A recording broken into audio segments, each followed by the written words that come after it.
Hello guys, আরেকটি blog নিয়ে চলে আসলাম। আম্মুর হাতের এই ফুলকো লুচি কি সুন্দর ফুলে যাচ্ছে।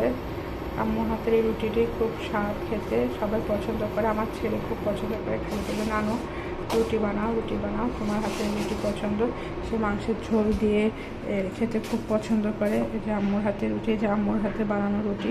আম্মু সুন্দর করে বানাতে পারে, বাট আমি এত সুন্দর করে বানাতে পারি না।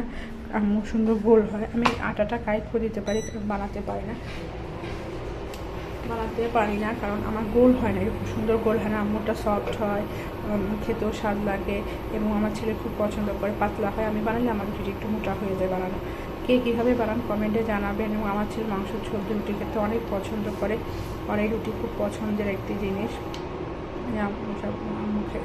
আম্মু সেজন্য ওর জন্য বারবার রুটিটা বানায়, কিন্তু আমার মেয়ে রুটিটা খেতে পছন্দ করে না। যে আমি ইন্ডাকশন রুটি ভাজতেছি, আম্মু বানিয়ে দিচ্ছে, আমি ভেজে ফেলতেছি।